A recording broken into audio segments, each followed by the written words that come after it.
Newcomer mistakes? I made them so you don't have to.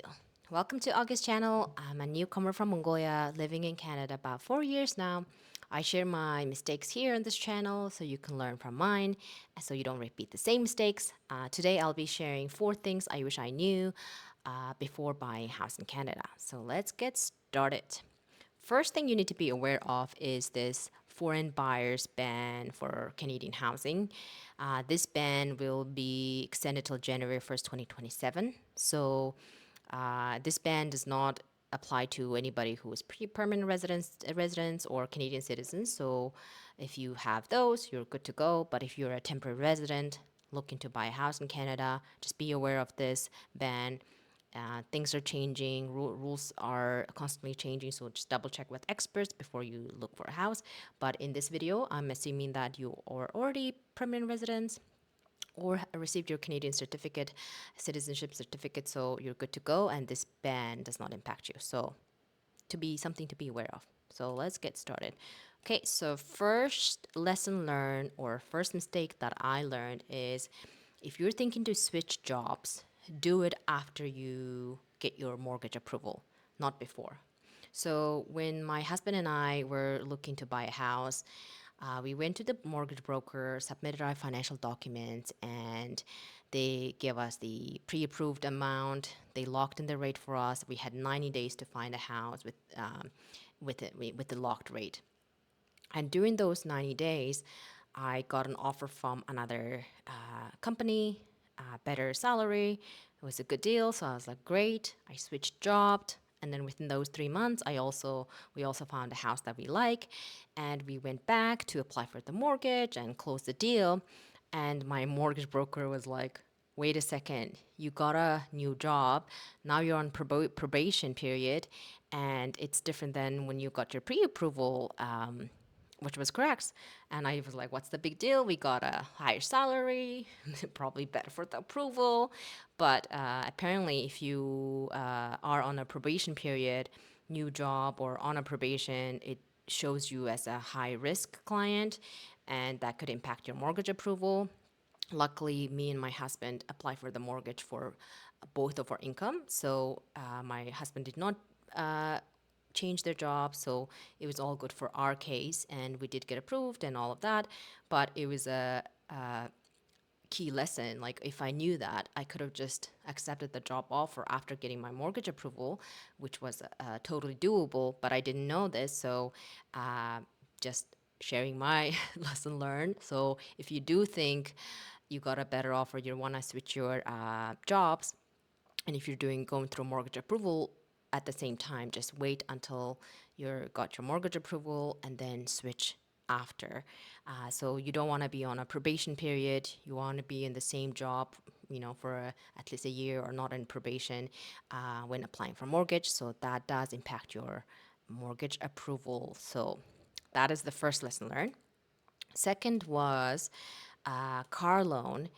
We had When we were applying for our mortgage, we had only like 3 or 4 payments left on our car payments, and we didn't realize that like the monthly payments, more monthly payments you have, less mortgage you will qualify for, and we didn't think of it much, and so, but it really reduced the amount of mortgage that loan that we were getting approved for. So if you're thinking to buy a house at the same time a car, if you're doing it at the same time, try to get your mortgage approved first, and then after that, get a car loan, because getting approved for a car loan is very easy, and getting a mortgage approval is kind of hard, right?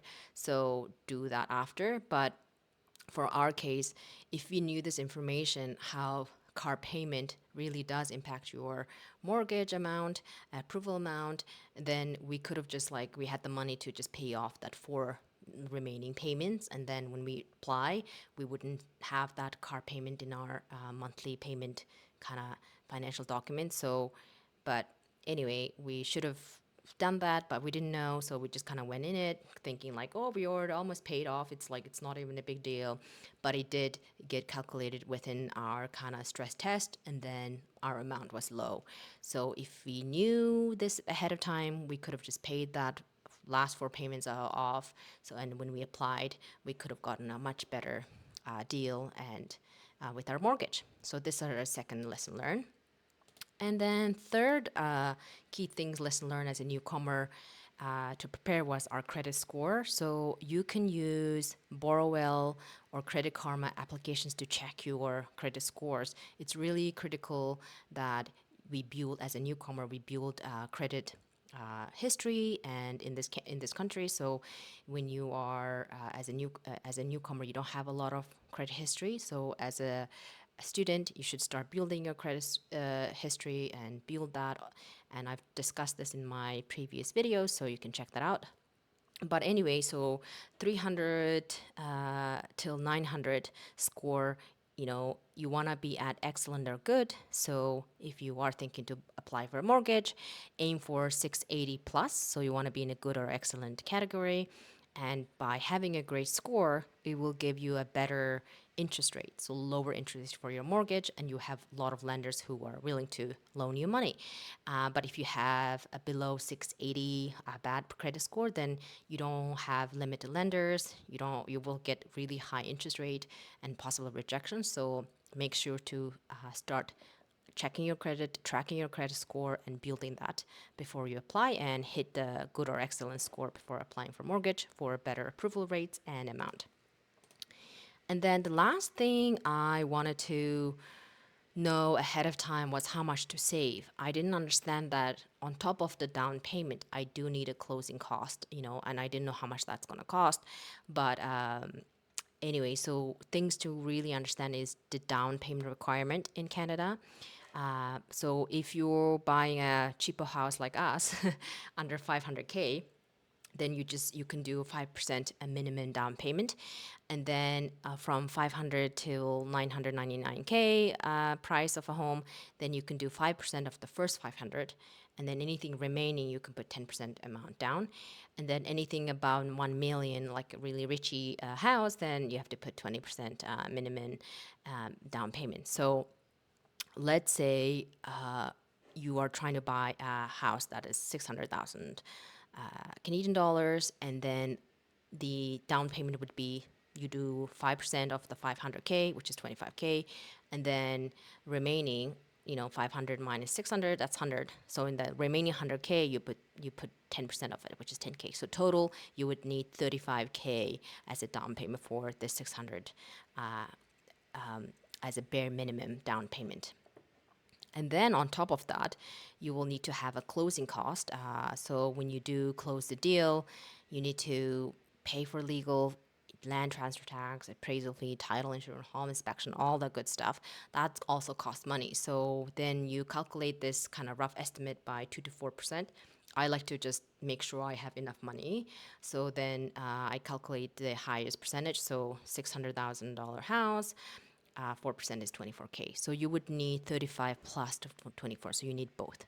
So let's look at examples of different amount that you need to save. So let's say you just need the bare minimum. You want to understand how the bare minimum, how much you need to be saved for 600,000 house.